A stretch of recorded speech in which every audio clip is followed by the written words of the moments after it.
Assalamu alaikum, урматтуу Марва ТВ каналынын көрүүчүлөрү жана ошондой эле Насихат радиосунун угармандары. Барыңыздарга ысык салам жолдойбуз.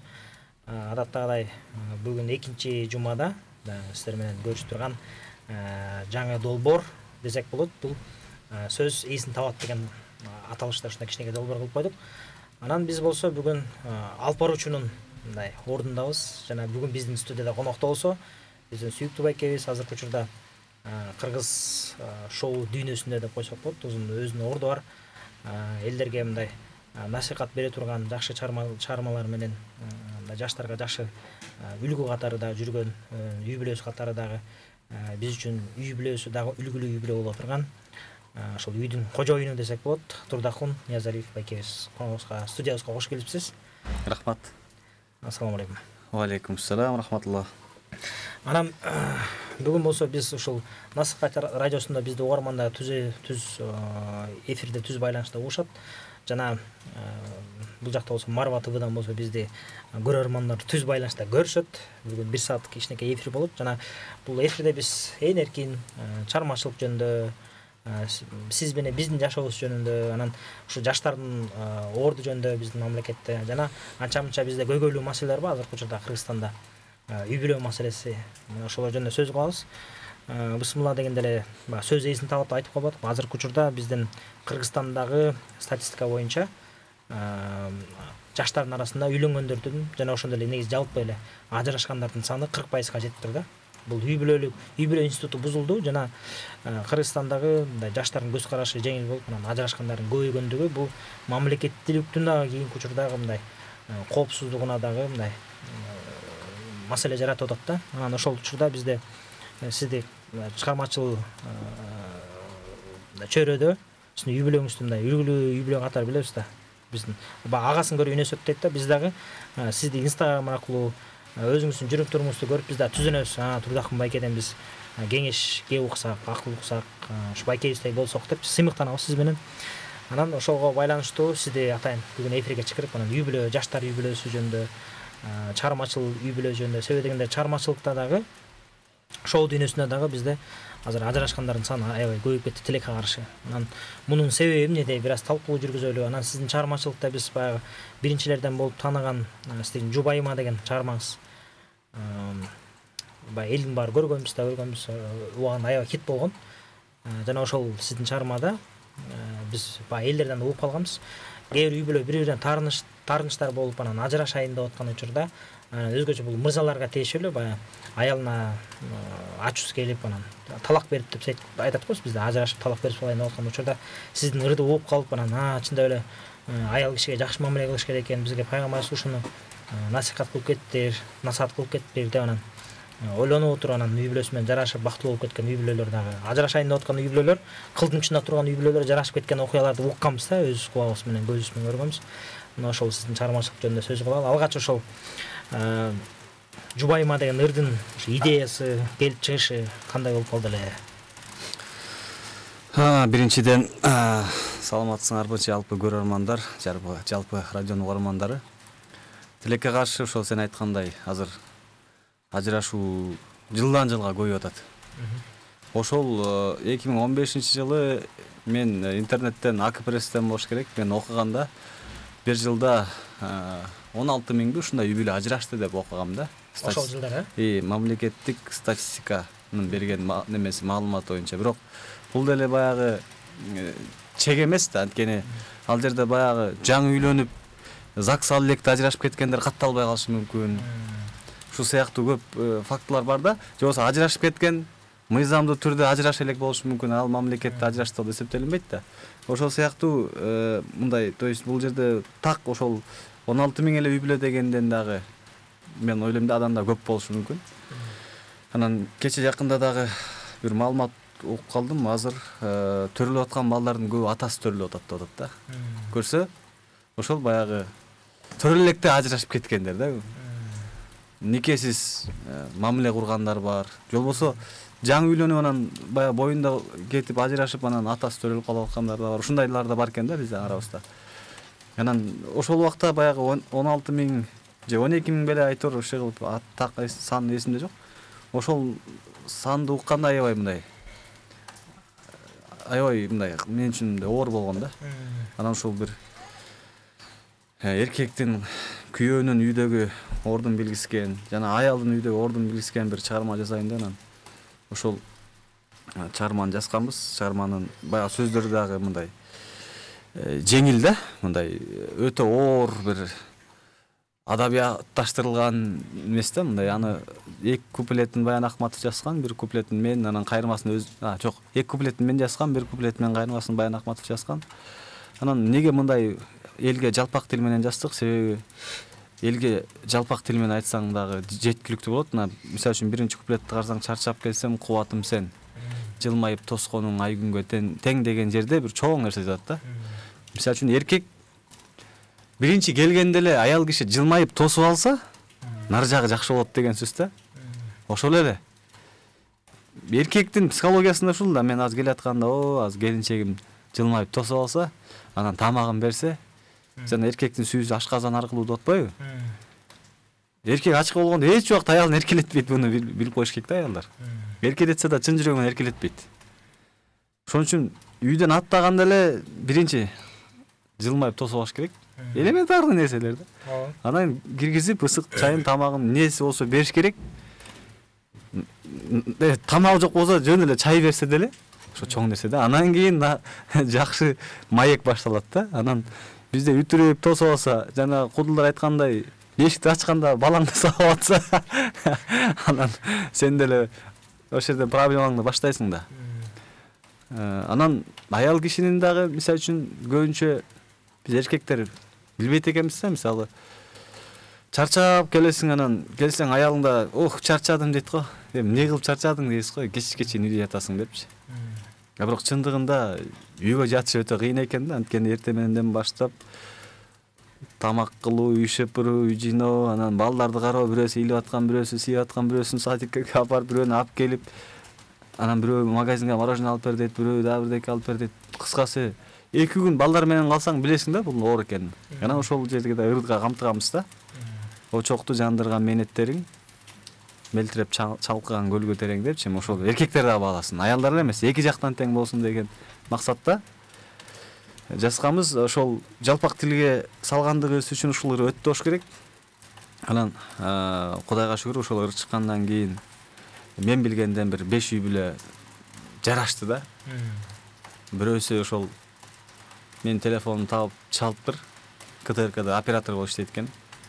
Анан айтат, ошо рахмат айтайын деп келдим эле деп. Анан эмне болду десем, аялым көп кысканат дейт да. Жумуштан кызгана берет дейт ар кимденчи. Анан жумушта отурсаң деле чала берет дейт. Анан чалганда ушунчалык экөөбүз телефондон урушуп кеттик дейт, кат урушуп кеттик дейт. Анан чечим чыгардым дейт, азыр барам. Болду, экөөбүз жашообуз токтотобуз, болду, ажырашабыз.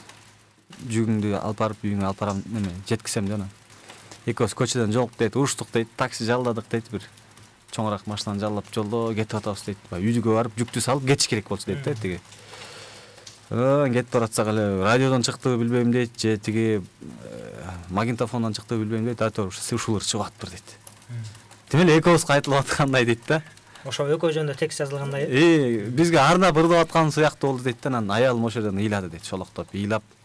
Анан кечирип коюңуз, мен түшүндүм деди дейт. Ошо менен эки балам тирүүлөй жетим калган жок, мына жашап атам деп ал рахматын айтып келди.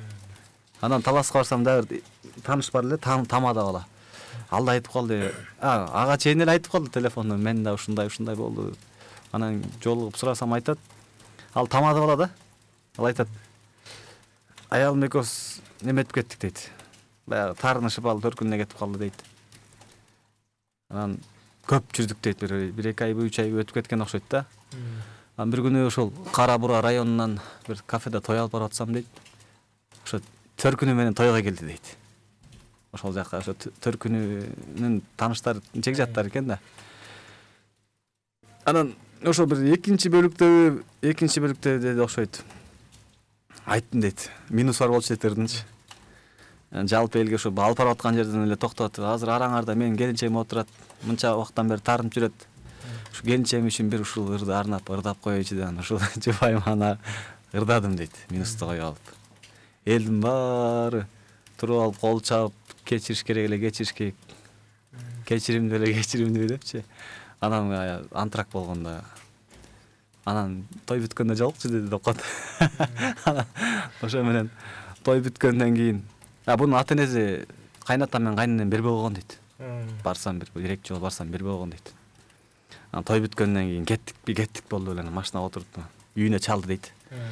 Ата апа мен кеттим, мен жашайм деп. Анан дагы Москвадан бирөө чалды. Мен ушунчалык таасир берерин билген эмесмин да, дагы бирөө чалды. Рахмат байке. Эмне болду десем, келинчеги менен таарынышып жүргөнбүз, мен бияктамын, ал Бишкекте жашайт, мен Москвага кетип калгам. Качантан бери жараша албай жүрдүк эле, анан ушул ырчык калды дейт да, ушу неметип жүргөн. WhatsApp'tan жазсам деги жооп бербейт дейт. Окуп дейт, жооп бербейт дейт, анан ушуларды жөнөттүм дейт. Жөнөтсөм таасирленгенби дейт, анан кийин. Ошондон кийин сүйлөшүп кеттик дейт, экөөбүз жарашып. Ал да ойлонуптур да. Анан кыскасы ушундай окуялар бар. Анан жакшы сөз негизи ушу экен да, жакшы сөз пайдасы тиет экен да, сөзсүз. Негизи сиз кээ бир учурда бизде адамдар биз байкабай туруп бир иш кылат экенбиз. Ошол же сизге окшоп, мисалы үчүн сиз ниетиңизде адамдарга пайда болсун, аял менен күйөөлөр бири-бирин сыйлаганды билсин, үй бүлө бекем болсун деп ошол мындай максатта ыр чыгардыңыз да. Анан ушинтип сиз өзүңүз айтып атпайсызбы, мындай күткөн эмесмин мындай жыйынтык болорун депчи, мынчалык таасир берем депчи. Кээ бир учурда ошентип оң жагынан таасир берип атат. Ошол эле учурда биздин чыгармачылыкта кээ бир адамдар бар, ыр чыгарышат, бир шан шөкөт үчүн, же болбосо бир бий үчүн, же башка нерсе үчүн да, мисалы үчүн. Алардын ырлары тескери жагынан таасир берип, ажырашканга же да башка бирдегеге мындай таасир берип калышы мүмкүн. Мисалы үчүн жеке менен биз баягы чыгармачылыкта жүрөбүз, шоу бизнесте анча-мынча биздин досторубуз бар, анча-мынча кесиптештер бар, коллегалар бар. Анан көп учурда байкап калам да, биздин ырчылардын клиптерин көрүп атсак, канча бир 70% деп коелу. Клиптерди көрүп атсак, клипте мындай ойноштук маселе да. Күйөөсү аялын башка бирөө менен көрүп калды, аялы күйөөсүн башка бирөө менен көрүп калды. Таарынычтык же болбосо сүйлөшкөн жигити кызын башка жигит менен көрүп калды, же болбосо кызы жигитин башка кыз менен көрүп калды да. Ушундай да. Анан бир көрөсүң, эки көрөсүң, биздин клипти көргөндөрү өтө көп. Мисалы муз каналдардан чыгып калат, YouTube'дан көрүшөт. Анан көрүп аткан, өсүп келаткан жаштарга, демек Кыргызстанда бул ойноштук маселеси жөнөкөй эле нерсе. Бул бизде бар турбайбы? Буга таң албай эле, анан буга мындай чочуп эле койсо болот турбайбы деген кээ бирде ой калып калат да.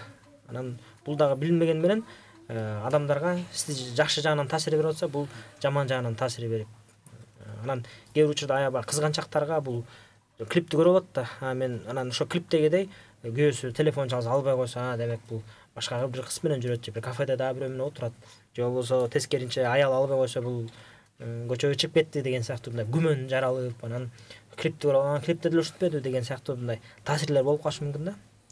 Анан ошол себептен бул биздин шоу бизнестеги ушул клип, ушундай сыяктуу клиптер тартылып атканы дагы өкүнүчтүү. Жанагындай аял менен күйөөсү таарынышып ажырашып деген сыяктуучу.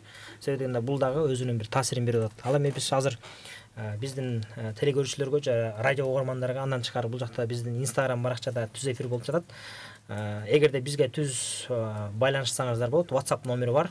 Ал жакта болсо 705 96 94 41 номерине WhatsApp аркылуу силер SMS-терди жөнөтсөңүздөр болот. Балким Турдакын байкеге суроолор болсо, же бизге суроолор болсо, же өзүңүздөрдүн кандай сунуштарыңар болсо, биздин ушул 705 96 94 41 номерине чалсаңыздар болот деп биздин жарты угармандарга, көрөрмандарга айтмакчыбыз. Андан тышкары, мисалы үчүн биздин жеке мен өзүмдүн тааныштарым арасынан элечи, мындай классташ, анча-мынча кошуна, же болсо эски тааныштар деп мындай кол менен эсептегенде бир 20дай адам чыгат да, ажырашкандарчы. Анан бул кийинки күндөрү ойлонуп отуруп, эмне үчүн бизде ушу ажырашкандар аябай көп болуп атат?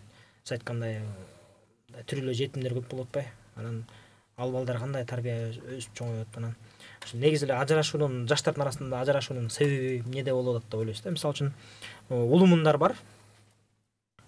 Көп ал убакта ажырашуу деген жок болчу. Бири-бирине чыдап жашап жүрө берчү. Албетте кээ бир учурда биздин улумундар, аталарыбыздан дагы кээ бир учурларда баягы аша чапкандык болуп кетип, аялдарга кол көтөрүп, анан иштебей, ичип келип, жана башка ушундай сыяктуу мындай үй бүлөдөгү оор темалар болуп калчу. Бирок ошентсе дагы апаларыбыз чыдап келген. Апаларыбыз чыдаган үчүн биз отурабыз да толук үй бүлө катарычы, мисалы үчүн. Анан ал убакта аял заты энелери баягы үйдүн очогу катары кой балдарыма тарбия берип, өзүн кээ бир учурда мындай жертва деп коет эмес, өзүн курмандыкка чалып, анан аны көскөн, аны көргөн үй бүлөдөгү балдар туура багытта чоңоюп, кайрат алып, күч алып, энесин сыйлап, ушундай сыяктуу темалар көп болгон. Азыр болсо бизде баягы тилекке каршы кээ бир учурда энпошниктер ошол темаларды козгоп, анан үйдөгү зомбулук деп. Албетте бул биздин кээ бир эркектер тараптан туура эмес. Мисалы, муну мойнуна алыш керек да, туурабы? Ошол эле учурда Кудай таала баарыбызды сынайт да, күйөөсүн аялы менен, аялын күйөөсү менен, Анан алар болсо ортодогу балдар үчүн жоопкерчиликтүү. Анан ушул темалардын баардыгында жеңил желпи болуп, анан жаштардын көз караштары жеңил болгон үчүн ажырашуулар көп болуп атат деп ойлоолор болуп атат. Анан сиздин дагы бир экөө биз 4 балалыбыз, 4 балалымын. Ажырашуу көп болуп аткан бир эле себеби бар болуш керек, бул ошо балуулуктарды жоготтук да биз. Өзүбүздүн кыргыздын балуулуктарын жоготтук. Анан албетте бул ошол динибизди тааныбагандык. Азыр бар эле динде маалымат бар, бирок иш жүзүндө аткарбайт эч кимиз. Аста аткаргандар. Мисалы ошол эле жана сен айтып аткандай мурун деген мен кичинекей кезимде мисалы айылда бир киши 10 жылда бир же 5 жылда бир киши ажырашчы да, бир айылда. Бирок ошол дагы эл арасында аябай чоң мындай оор кабыл алынчы да. Баланчаны өлтүрүп койтур дегендей эле кабыл алынчы. Баланчанын кызы келип алыптыр үйүнө деп бир аябай чоң намыс болчу. Азыр керек болсо апалар кыздарына бирдеке болсо мен турум го, бир чапса эки чап, эки чапса бир теп деген неме да, принцип. Бирдеке болсо мен турам, келип аласың биякта деген эле неме. Азыр ажырашуу деген нерсе жөнөкөй эле нерсе болуп калды, мындай бир уят, намыс, андай бир неме эмес да. Жөнөкөй эле кадимки. Анан ажырашуунун себеби экинчи жагы дагы бул ошол материалдык жакка байланышып эметип кеттик да биз, көбүнчө эле материалдык жак. Мисалы мурун ошол мен кичинекейимде билем, ал убакта эми мен 85-жылы төрөлдүм, 90 Союз жаңы тарап, ошол 91-жылдары мен 6 жашта болчумун да. 95-96-жылдары билем, дин азыркыдай жок болчу. Ичкендер көп болчу. Анан аялын сабагандар көп болчу. Кечинде келип сабаса наркы үйгө жатып, эртесин тиги үйгө жатып эле, эртең менен келип күрүн чыгарып эле биздин апалар, биздин кошуналардын баары ошентип жашаган да. Бул биз көрүп жүргөн нерсе да. Ошолор ажырашкан эмес да. Аталарыбыздын каякта жүргөнүн, эмне кылып жүргөнүн эч ким билбечү. Эртең менен кетет, кечинде келет. Жумушту апалар кылчу. Эми албетте бул туура эмес нерсе. Бирок ошол убакта биздин апалардын чыдамкайлыгы, апалардын эрктүүлүгү, ошол кой балам ошол тайкесинде кор болбосун, эми тайкеси кор кылбайт деле. Бирок баары бир чочун да, ал жерде тегерек чекеде балдар бар да. Сен жеңсиң деп кое берет баарычы. Өзүнүн тайкеси айтпайт, бирок наркы тайкелери жанындагылар айтып. Ошол үчүн жашаган да биздин апалар мисалы үчүн. Азыр курсак андай неме эмес, андай керек болсо ачарчылык болгон ошол убактардачы. Ошондо да жашашкан. Зыгырынан жеген, жүгөрүнөн жеген учурлар мен билип калдым да 95-96 жылдары. Ошондо да үй бүлө бекем болчу да. Бүгүнкү күндө телефон алып бербей койсо кетип калышы мүмкүн. Тиги досуң машинасы бар, эмне машина жөө эле жүрө бересизби? Күйөөсүн кыйнап таксиге отургандар бар. Болбосо чөнтөгүндө акча жок. Ошодон уруш чыгат. Ушул сыяктуу да. Мисалы үчүн эмнеге мен тиги 20 миң сомдук шуба кийип жүрөм, мен эмнеге 2 миң сомдук пальто кийишим керек дегендер бар. Ошодон уруш чыгат. Бирок ошол эле учурда мындай кээ бир учурда түшүнбөстүк бир тараптуу болбойт да. Мисалы үчүн эки тараптуу. Көбүнчө учурда мен байкашымда биз мурда 4 жылдан бери той алып барбай калдык, бирок мурун тамада болуп той алып барып жүргөн кезде дагы мен көп учурда эркектер тараптан да байкап калчумун да. Көбүнчө учурда биздин эркектер мойнуна алыш керекпиз. Биз да эркектерде башка эркектерди айтып атат, анан азамат өзүнчө эле кыйын болот дебесин. Чогуу эле биз эркектер дейли, Кыргызстандагы эркектер намысы жок, үй бүлөсүн бакпайт, өзүнүн милдетин, аялдын астында үй бүлөсүнүн алдында милдетин аткарбайт. Мен ага да келатканмын да негизи. Аялдардыкын айтып келат ана биринчи. Анан сен айткандай бул эркектердин да намысы жок чында эле. Азыр мисалы көп эле эркектерди билем, айылдан билем да мисалы үчүн. Аялын Россияга жөнөтүп койгон иштеткени. Мен акелерим бар. Тартып койбой азыр акелерим десең. Мен беттерине деле айткам, намыс барбы деп айткам. же өзүңүз кошо кетиңиз, же жөнөтпөңүз. Ачка калсаңыз да ошол жерде. Эртең жегем көөгө тийип кетсе эмне кыласыз? Андайлар да болот бар, көөгө тийип кеткендер. Эми аялдар көбүнчө ушул күйөөнү баккандан көрөп, андан көрөп Ооба. өзүн өзүн багалат экенмин деген ойлор Жок, болот. ошон үчүн айтып атпаймынбы? Эркектер биринчиден намыс жок, өзүнүн милдетин унуткан. Анан кээде мындай да эркектер бар да, аракет кылып атат. Багамда эле аракет кылып атат, эртеден кечке жумуш кылат, таксовать этет бирөөсү. Анан бирок баягы аялынын баягы каалоолору бар да, аны камсыздай албайт, анан аял да аны түшүнбөйт да. Ушундай да учурлар бар да, ошол эки жак тең бар. Бул бир эле аялдар же бир эле эркектер күнөөлүү дегенден алыспын. Эки жак тең бар. Ошол эле жанагы намысы жок эркектер бар, ошол эле чолжоңдогон аялдар бар. Багып атса да чолжоңдогон аялдар бар. Бул азыркы жаштардын ажырашуусунун проблемасы түп тамыры келип туруп ата эненин тарбиясынан келип чыгып атат да, туурабы? Тарбиядан сөзсүз бул тарбия. Негизи үй бүлө бекем болуш үчүн ошол баягы катын албай кайын деген сөз бар да. Мурун түшүнбөчүк бул нерсени. Биздин акелер айтчу, катын албай кайын алсаң, анан сулуу деп эле бирөөнү ала бербей дечи. Көрсө биринчи жана энесин көрүп кызын ал деген сөз бул көрсө мындай экен. Мисалы үчүн менин апамды өзүмөн байкайм да, апам, менин 3 карындашым бар да, эми 2 карындашым турмушта. Карындаштарым мисалы үчүн айтып келсе, күйөөм минтти, кайненем тигинтти. Акырын билгиспей, бул унчукпа давай деп туруп анан акырын бир күн, 2 күн жаткызып туруп айда берет да, мисалы.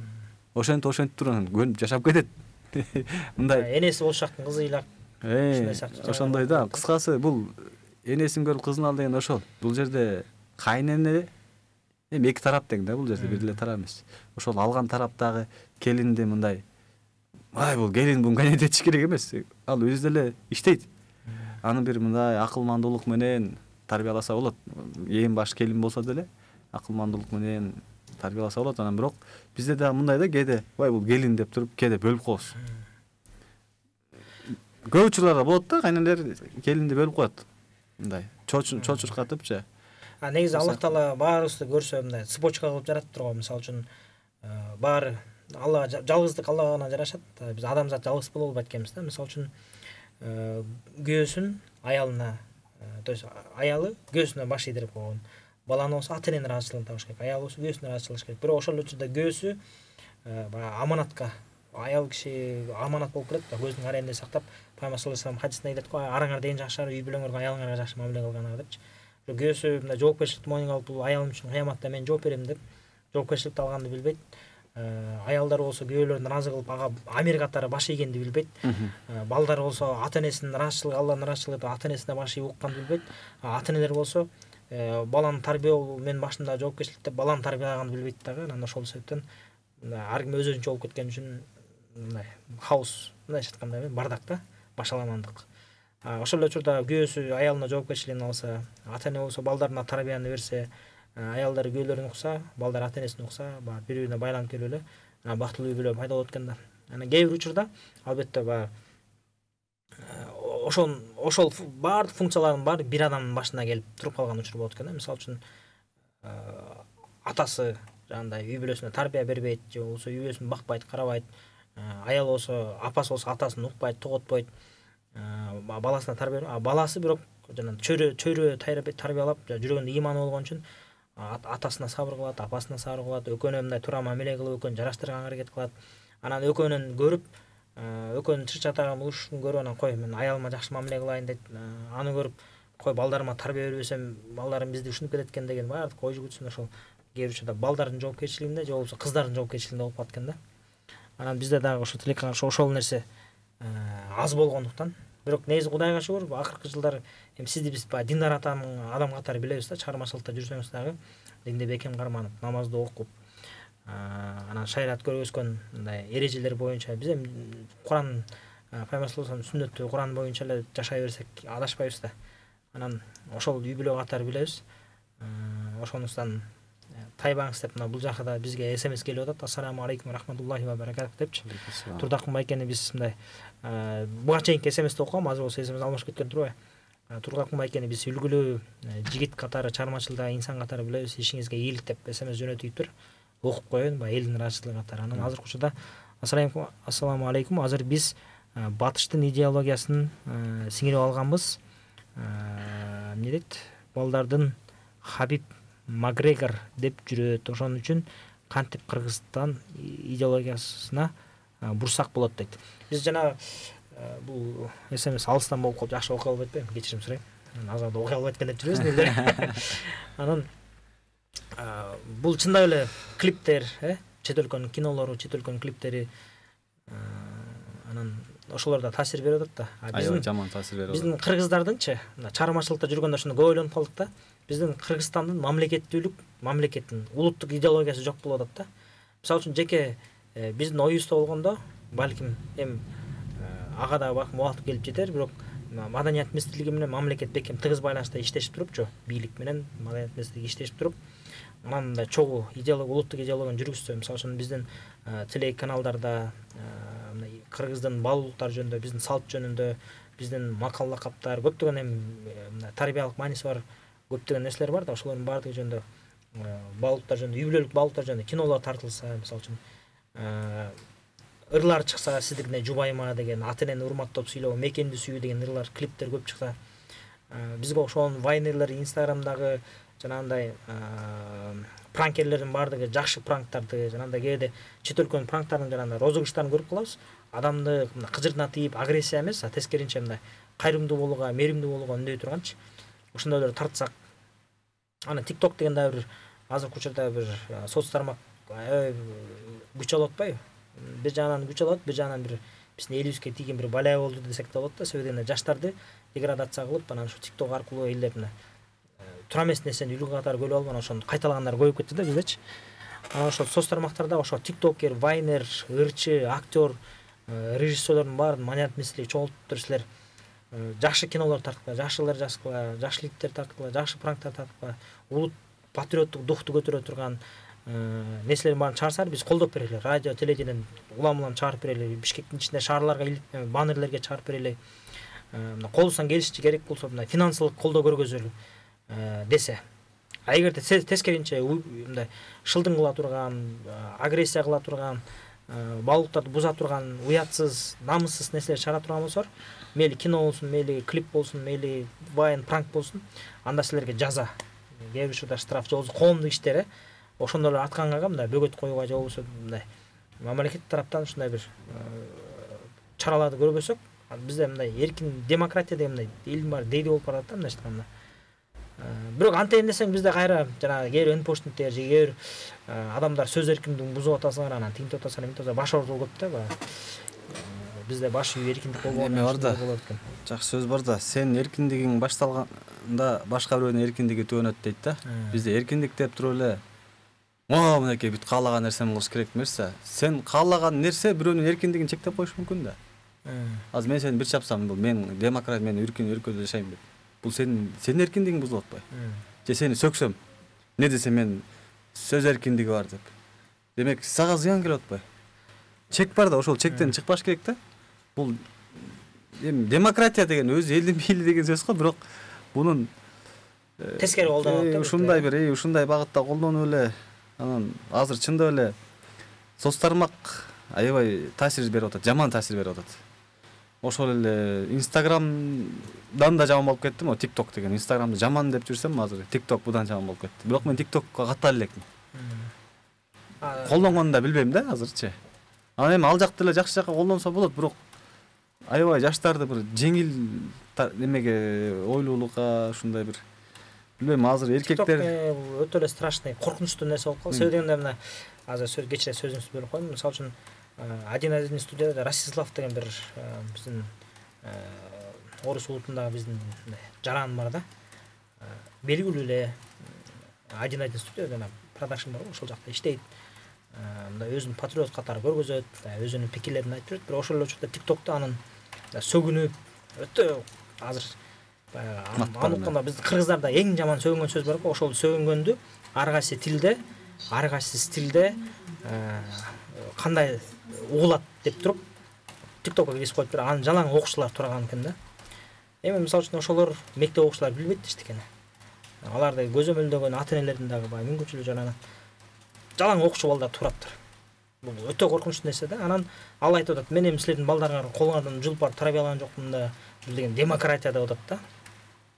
Демократия менен нажанда жаштарды талкуулап атат. Анан ата энеси караш керек дейт да. Бул коомдук бул соц тармак деген коомдук нерсе да. Бул телевидение сыяктуу даже керек болсо азыркы учурда соц тармактар телевидениеден да күчтүү болуп кетти да.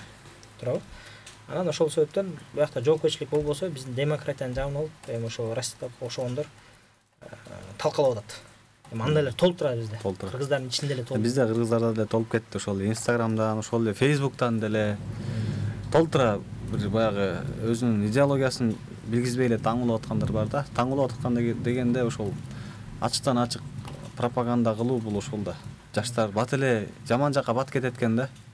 Жакшы болуш, аста жаман болуш бир паста дейт го. Баягы чөмүштөп чогулткан чакалап не деп коет? Чөмүштөп чогултканын чакалап чачты деген бар го. Ошондой эле болуп атат да. Анан чындыгында мындай бир тарбияга чакырган биздин жарандар аз болуп атпайбы? Мисалы үчүн молдокелер чакырат, бирок молдокелердин аудиториясы мисалы үчүн көп жаштардын баардыгы көрбөйт экен да. Ошол жаштар угуш үчүн ошо ырчылар, актерлор, вайнерлер ошолор ушул жака иштесе жакшы болмок да. Анткени молдокени эми определенный адамдар, динди тутум жүргөн адамдар угат. Же баягы 30 жаштан өйдө, 25 жаштан өйдөөңкүлөр мындай токтолуп калган адамдар угушу мүмкүн. Анан жаш мектеп окуучулары булар баягы каны кайнап турган кез да. Каяка бурсаң булар кете берет экен да. Ошон үчүн ушуларга, жаштарга иштей турган бул ошол жанагы эле ырчылар, блогерлер, журналисттер. Азыр Инстаграмга кирсең эле ошол жакта эле тытышып, сөгүшүп, жаман маттар менен да. Бул маданияттын дагы баягы жок болуп бараткандыгы да, биздин этика деген, биздин баягы адеп ахлактуулук деген нерсе жок болуп баратат жаштардын арасында. Мындай бирөөгө бир сын айтканда дагы анын бир өзүнүн жолу бар да. Мисалы үчүн сөккөндөн көрө бирөөгө сын айткан, жөнөкөй сөз менен айтканың катуу тиет да. Мисалы үчүн мага мисалы ошондой. Бирөө мындай эле айтып койсо күлүп туруп, мындай кылып коюпсуң, мындай кылсаң жакшы болмок негизи десе, мен жаман уялып калам да. Мени сөккөндө автоматтык түрдө мен ага жооп кайтарууга даяр болуп калам. Анын насыйхаты мен укпайм. Мага өтпөйт ал. Мен ага уже жооп даярданга, жооп айтканга даяр болом. Болду, аны менен арыздашасың. Же жок дегенде ичиңде баягы жоон айтпасаң да ичиңде баягы немен калат да. Кегиң калып калат да бир мындай. Мисалы үчүн баягы кээ бир учурда тарс этип ачуу катуу тиетмеспи беткечи. Талп этип туруп чындыкты сөгүнүү менен же башка нерсе менен айтып салса дагы эмоцияга алдырып абуу тиги болот да. Кээ бир учурда акырын жылуу жумшак айтса дагы таасирлери болот. Ар кимге ар кандай таасир берет экен да. Анан ошон үчүн бул сөгүнүм сагынгандар бизде бул өзүлөрүнүн маданиятынын деңгээлдиги начар экени, деңгээли жок экендигин билдирет да. Ошол сөгүнгөн эмоцияны мындай туура сөз менен айта албаган адамдын аягында сөз жеткире албаган сөгүнүм сагынып. Эми бул адамдын тарбиясынын начардыгы, дүйнөдөн кыскалыгы, өзүнүн жан дүйнөсүнүн ыплас кире экендигин билдирет. Ошо окшогон сөгүнүү сөздөрдү азыркы учурда өзгөчө биздин ошо соц тармактарда мындай Инстаграмда вайнерлер, тиктокерлер, ютуберлердин баары мындай жөнөкөй нерсе катары колдоно баштады. Кече жакында эле айтып өттүк эле, ютубда ошондой бир сөгүнгөн бир передача чыгып анан аш жерден барып токтоду го. Ошо министрлик, ошо Нуржигит Кадырбеков байкебиз ошол убакта маданият министри болчу. Жакшы кылды деп эсептейм жеке мен. Бирок ошол эле учурда биздин кесиптештер тескерисинче тигилерге болушуп, алар мындай жылуу айтып койсо болмок, жумшак айтып койсо болмок, анан эмесин алабыз деген туура эмес деген. Баягы кээ учурда Илар бала атасын сакал менен ойлойт же болбосо өлөр эчки эмесине койчунун эмесине таягына сөкөнөт деген сыяктуу болуп калып атпайбы. Анан эми негизи бул жакка да SMS билдирүүлөрдү жанагындай келип атат. Мен артыңыздан туруп окуп атам. Турдакын байкени биз сыйлайбыз, жакшы көрөбүз. Жана ошол Жубайма деген ыры боюнча дагы көп билдирүүлөр болуптур. Мындай жандуу бир ырдап бере аласызбы деген дагы бир көп суранычтар бар экен. Андан тышкары Турдакын байке ушул сыяктуу ырларды көбүрөөк чыгарыңыз жана чыгармачылыкта дагы кандай жакшы жаңы чыгармалар болуп атат деген дагы SMS билдирүүлөр бар экен. Өзүңүз байкап туруп жооп берсеңиздер болот. Жана ошондой эле Турдакын байке аялыңыз хиджаб кийеби жана кийин балдарыңыз, кыздарыңызга чыгарып дейт. Чыгармачылыкты тандаса каршы болбойсузбу дейт.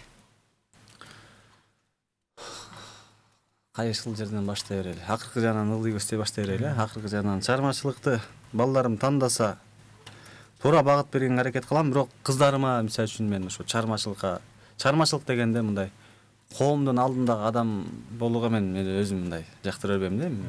Шариаттын чегинде кандай болот? Баягы за кадром отуруп чыгармачылык менен эмете берсе болот болуш керек, бирок мен ошо өзүмдүн кыздарымды мисалы үчүн чыгармачылыкка аралаштырбайт болчумун. Анан эркек балдарым болсо кайсыл чыгармачылык деген чоңдай аябай.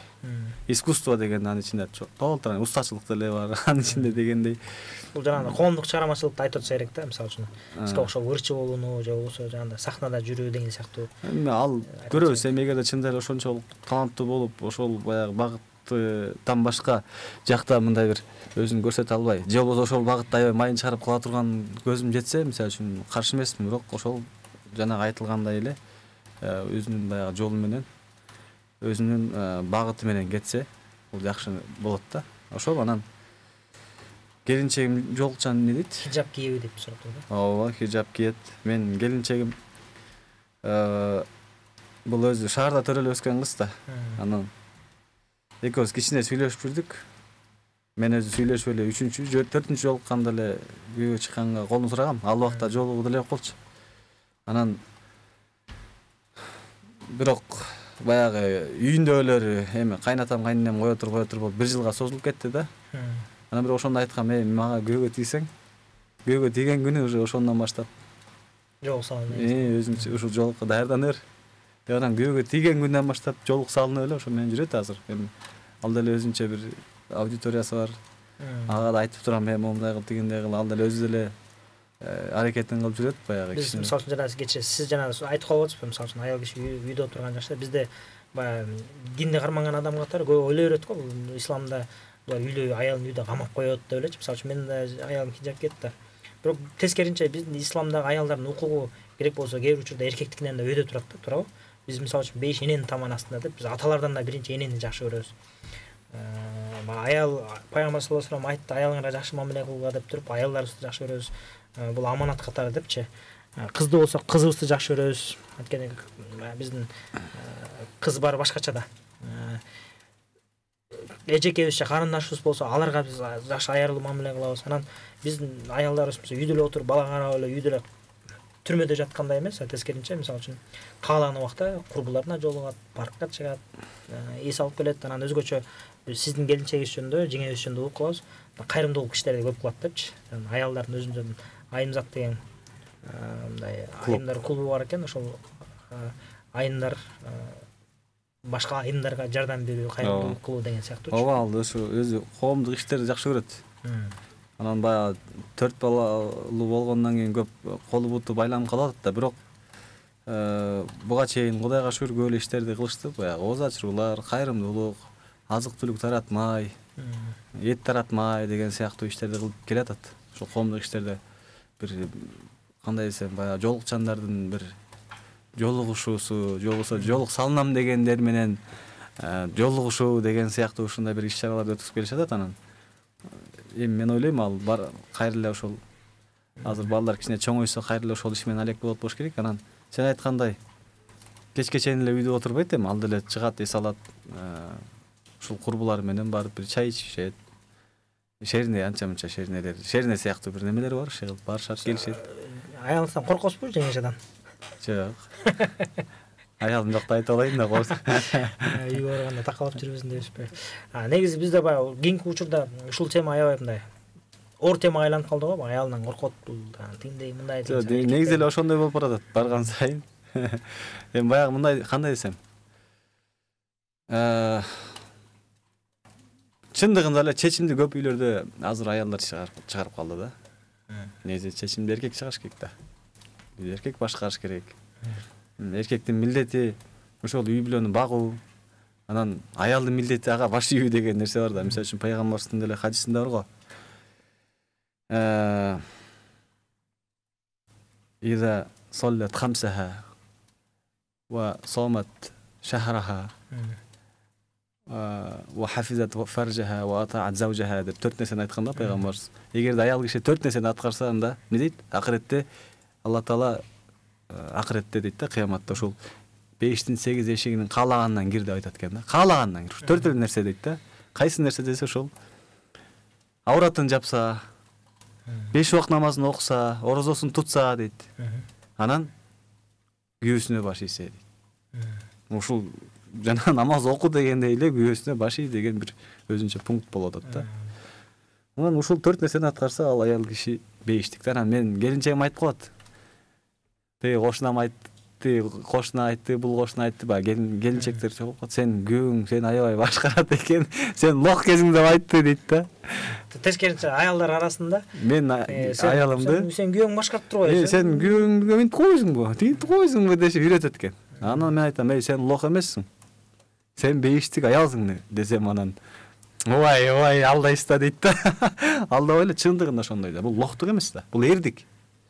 Өзүнүн мындай нафсысын, өзүнүн жагандай эмесин кармап коюп, аны тилинеп коюп, бул чында. Бул баш ийүү, бул эрдик да. Аял үчүн. Эркек үчүн эмес, эркек үчүн. Бул эркектер деле биз мындай көбүнчө учурда Кыргызстанда ошондой болуп кетти, бирин-бирин тоготпогон эркектер, сен ким элең, мен ким элем дегендерчи. Бул бизде мындай амиге баш ийүү деген бул биз биринчи очурда падышага баш ийиш керекпиз. Туурабы? Экинчи орунда иштеген жумушчу адамга баш ийиш керекпиз. Атабызга баш ийиш керекпиз, балдар. Инилер болсо байкесине баш ийиш керек. Ушундай баш ийүү болбогондуктан дагы бизде башаламандык көп болуп атат окшойт да. Бул баш ийбестик бул сөзсүз ошо башаламандык алып барат да. Ал жерде өнүгүү болбойт да. Номер адамдар көбөйүп кетти го мына. Сизде таластан болосуздар. Таластыктар айтып коет. Бизде таластардын башыбыз бирикпейбиз анан тамашалап коебузда. Баарыбыз эле биринчи атаман болсок, экинчи атаман жок, баары эле биринчи атаман. Баары номер один. Же эми баягы повод бербей ушинте берет да, деги эле биринчи атаман бар дечи, бирок баягы ошо баш ийгизи келбейт да. Акыл жагынан ылдый болуп турса деле, тажрыйба жагынан ылдый болуп турса деле баш ийгизи келбеген көп адамдар бар да. Тескерисинче баш ийгенди да билиш керек, бул да эрдик да. Кээде ушундай болот. Мен мисалы үчүн досум менен чогуу иштеп, досум менин жетекчим болчу, группалашып. Ошол жумуш учурунда эртеменки саат 9-тан кечки саат 5-ке чейин мен досума айтканым мен үчүн буйрук. 5-тен кийин мен уже тоготпойм аны. Жумуш бүткөндөн. Жумуш бүткөндөн. Ошол да эрдик. Ага кандай напсиңди тарбиялашың керек. Бирөө эле. Турдакун бар. Өзүңдүн досуң мындай тең эле досуң керек болсо менен кичүүрөөк. Турдакун тигиндей кылып кой, муну мындай кылып кой деп атса. Кой, сен антпе, сен өзүң эле кылбайсың деп кантип айтасың жумушта. 5-тен кийин антип ал деле жумушай албайт өзү делечи. Такта бирөө SMS жазып коюптур. Чычалап кеткен окшойт. Ассаламу алейкум жигиттер. Турдакун эркектер баарыбызды жамандаба деп жазып коет. Мен эркектердин баарын жамандаган жокмун. Бул ошол жамандап аткан жерден жаман эркектер жөнүндө айтып атканда кошулуп калган бирөө болуш керек да. Бул жерде мен айтып атпаймынбы? Аялдардын кемчилигин айтып атам, эркектердин кемчилигин айтып атам. Негизи эле адамзатта бизде баягы чындыкты кабыл алуу, баягы ачуу тиет го негизи эле чындык айтып. Мисалы үчүн кээде мен атам өзү аябай негизи катуу сынчы да, жеке мен үчүнчү мени такай сынап турат атамчы. Анан мурун жашыраак кезде чычалай берчүмүн. Эмнеге ата мен ушинтип жүрөт, мен жаман көрөт атам, анан мен өсүүмдү каалабайт, анан тигинтип жүрөт, мен кемчилигимди эле чукуп жүрөт. Тескерисинче кээ бирлердин аталары колдоп, балдар туура эмес болсо да колдоп, поддержка кылат. Менин атам андай эмес деп чычалачымын. Бирок балам малал болгондо билесиң деп кичине акыл эс кирип, чоңоюп, эки жакты көрүп калгандан кийин көрсө тескерисинче баягы дос күйдүрүп айтат, душман сүйдүрүп айтат дегендей эле кээ бирлер калп эле мактай берет экен. Чындыгы досуң жана сенин ата энең сага кемчилигиңди бетиңе айтат экен да. Ошол учурда кабыл алганды билиш керек экен. Биз болсо чындыкты дос айтып койсо чычалап эле сен мынтип айттың, анан тиги бул тоготпостук. Анан монтип эфир аркылуу эркектер жөнүндө айтып койсо, кээ бир эркектер чычалап, чындап эле мойнуна алыш керек, чындап эле эркектердин биз алсыз болгондуктан биздин аялдарыбыз же биздин кыздарыбыз тоготпой, күйөөлөрүн сыйлабай жана башка ушундай сыяктуу көп маселелер болуп кетти. Мисалы үчүн Туркияда билесиз да, тиги кафелерге кирсең аялдар иштебейт. Мисалы официант аялды көрүш өтө кыйын да. Ал жакта көбүнчө эркектер официант болот. Аялдарды сыйлайт. Ушундай сыяктуу нерселер бар. Бизде кафеге кирсең жалаң кыздар кызмат кылат, официанткалар. Анан аяка эркектер тийишет, тии болот, бул болот. Сиз айткандай аялдарды Россияга жөнөтүп коюп эркектер үйдө жатат. Бул эркектердин өтө чоң кемчилиги да. Ошол нерселерди айтып атабыз. Ал жаман айтпай жакшы жок деген сөз бар да. Анан көтөрүш керек, сынды да көтөрүш керек. Анан жана дагы бир суроо берди окшойт. Жаңы чыгарма. Жаңы чыгарма ошол жакын арада биз Улуу Түркия деп бир клип тарттык. Чыкканына бир 3 жума болоюн деп калды. 3 жума боло элек ошол. Негизи күзүндө чыккан, ноябрдын аягы, декабрда чыккан да, кышта чыгыптыр. Анан ошол чоң колдоого ээ болуп, анан азыр ошонун клипин тартып чыгардык. Буюрса, азыр Түркияда да жакшы массалык маалымат каражаттарында жакшы бир жаңылыктар менен чыгып атат. Бул негизи бул урду чыгарганыңызга эмне себеп болду? Жубайымы ал аял менен күйөөсүнүн ортосунда мамиле себеп болуптур. Анан ошол Улуу Түркияга чейинки чыккан чыгармаларым Кудайга шүгүр бир 20дай чыгарма бар экен да. Нарак бирагы эне жөнүндө бир 2-3 чыгармам бар экен. Айтыңыз, Марек мисалы үчүн. Дин жөнүндө чыгармаларым бар бир топ эле. Анан Кыргызстан деген ырым бар, патриоттук темадагы. Мисалы үчүн азыр Түркия жөнүндө сүйлөп атсак, ойлоп калыш мүмкүн да, бул Жубайыманан кийин эле Улуу Түркия деген ыр бар окшойт депчи. Көп угу эле окшойт Кыргызстан деген ырымды. Анан буга чейин кыргыз мамлекети тууралуу патриоттук темадагы ырларды чыгаргам, ошол эле Ак ниет деген чыгармам бар, ошол Кыргызстан патриоттуулукка чакырган. Анан Улуу Түркиянын чыгарышынын себеби мындай болду. Бул ыр баягы түрк тилдүү элдер баарыбыз эле бир эл болгонбуз да. Эме кандай десем, таптакыр эле бир атам балдар деп коет. Мындай. Анан ошол бир туугандарга арнаган эле ыр болду. Баягы бир туугандыкты бир кичине болсо дагы салым кошоюн деген максатта чыккан ыр болду. Анан бирок бул ошол кантип чыгып калды дегенде, баягы тарыхты окуп, кээде интернеттен баягы Телескоп деген канал бар YouTube'дан, ошодон көрүп калам. Тиги Нуриет деген биздин инилер бар. Ошонун макалаларын окуп калам. Ал өзү да тарыхка аябай кызыгат. Анан ошонун баягы Изник шаарын Орхан Гази алган учурда ошо кыргыздардан жардам сурап, кыргыз жоокерлери барып, анан кыргыз жоокерлеринин жардамы менен алган экен да. Өздөрү ала албаган экен. Түрктөр ошол Изник мурун Никея деген шаар болгон экен. Никея бул Византия империясында колунда болгон да. Анан азыр ошол жерде азыр кыргызлар түрбөсү деп коет. Кыргыздар күмбөзү деген күмбөз салынган жерде, күмбөз бар, кыргыздардын сөөгү ошол жерде жоокерлерин. Анан кийин могу Абдулхамид деген кино чыкканда дагы ошону көрдүм. Бул Абдулхамид баягы Осман халифатынын учурунда эң акыркы халифтен мурунку халиф да. Бул ошол Меккеге ажыга барууга жолу жеңилдетем деп темир жол салып баштайт да. Ошого Кыргызстандан Шабдан Баатыр алтын жөнөткөн экен да. Бул кыргыз менен түрктүн ошол убактан бери эле бир тууган эл экен далилдеген бир тарыхый окуялар да. Анан акыркы убактарда эми Кудайга шүгүр ошол түрк бир туугандардан деле бизге көп баягы колдоолор болуп жүрөт. Чоң объектилер салынып атат мамлекеттик деңгээлде. Канчалаган студенттер, мисалы үчүн Манас университетинен канча деген студенттер окуп атат, бекер окуп атат, болгондо да контрагы жок. Жанагы түрк бурсларында канча деген студенттерибиз бар окуп атат. Мен баягы Элистанда иштеп жүргөндө биздин окуучулар деле окуп ошол убакта өткөн окуучулар азыр окуп атат. Мисалы үчүнчү бекер мамлекеттин эсебинен. Бир студентке 4 жыл аралыгында $50,000 мамлекет жумшайт экен да. $50,000. Ушинтип баягы көп эле биз кыргыздар жардамын алып атабыз да. Анан мына күз айларында мен немени окуп калдым. Булар БМП чыгарат, Тулпар деген танка. Анан ошонун атын Тулпар деп коюшат. Анан ошол баягы Отокар деген ушундай бир компания чыгарат экен. Анын директору айтып атат, бул Тулпар Манас эпосундагы Кыркчоронун тулпарларынын ысымына арналат депчи. Бул не деген? Биздин Манас эпосунда. Бул не деген сөз? Манас эпосун билмек турсун, Манас эпосунан алып туруп коюп атат атынчы. Мен бүгүн Түркияда ырдап койсом, сен саткын деп атат буларчы, биздикилерчи. Анча-мынчасы. Кандай саткын? Түрктөр бизди Манас эпос, биздики, ал биз бир элбиз деп атса, биздикилер сен Түркия жөнүндө ырдап коюп сатылып кеттиң дейт да. Анан эми сен элестетсең, Кыргызстан танка чыгарды, түрктөрдүн бир чыгармасынан атын атап койсом эмне болот эле? Биздикилер жеп коймок да. Биздин деңгээлибиз арканды алыс тыштай албай атабыз да. Анан ошондой макаланы чыгарсам, ал жерде да бир топ ызычы болду. Ой, түрктөрдүн өздөрүндө деле бар Тулпар деген сөз мындай, анан тигиндей. Бирок Тулпар деген сөз сурадым, жок экен аларда. Түрктөрдүн Тулпар жок экен. Мен түрктөрдөн сурадым да. Анан билбейм, балким эски Осман тилинде барбы, бирок жок деп айтты тигичи. Анан көп өтпөй эле Манас деген завод көрүп калдым немеде Анкалиядабы, Анталиядабы, Анкарадабы Манас деген завод бар экен. Коопсуз шаар боюнча техникалар чыгат экен. Эми элестетсең, азыр сен бир стратегиялык бир чоң объекттин атын дагы бир Казакстандын же Түркиянын же Азербайжандын бир батырдын атынан коюп алсаң кандай болот эле? Биздикилер жеп коймок анткени. Өзүбүздүн баатыр калбай калдыбы деп. Бизде ушундай бир арканда алыс иште албай атабыз да. Анан мен ошондо сөз бергем, ушул түрк боордошторго арнап бир ыр жазайын да, ошондо ушул ыр жазгам. Кудайга шүгүр.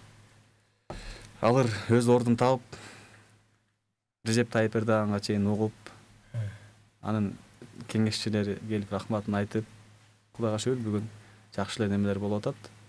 Анан түрктөрдө деле бар да, мисалы үчүн Ататүрктү кошпой койсуң дегендер. Алар комментарий жазганда да маданияттуулук бар да. Ушуну жазып койсоң жакшы болмок. Ушундай сунуш менен айтат да. А биздик дароо эле шап сөкмөй да. Анан баягы жакшы сөз бар, ит жүрөт, кербен жүрөт дейт.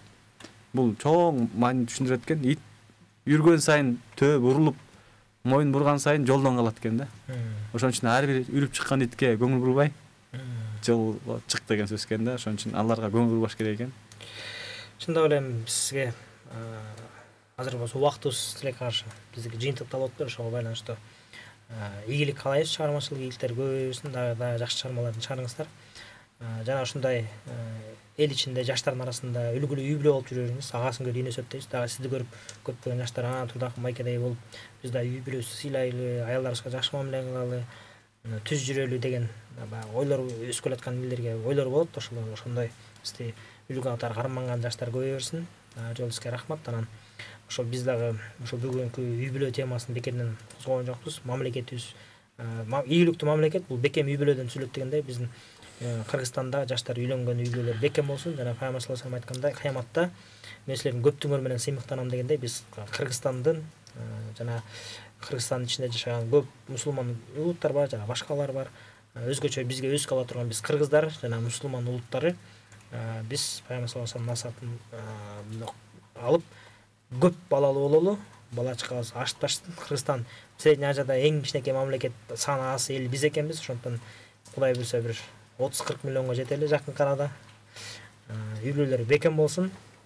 Анан ушул Насыхат радиосун уккандар жана ошондой эле биздин Марва ТВ каналын көргөндөр жана биздин жеке Instagram баракчабызда түз эфирде көрүп отургандар баарыңыздарга дагы бир жолу чоң рахмат. Бизден кетсе кетип коңуздар деп өзүбүзгө алып коелу. Анан сизге дагы жолу келип бергениңизге рахмат. Ийгилик, чыгармачылык ийгиликтер каалайбыз. Рахмат, сизге да рахмат. Алейкум салам.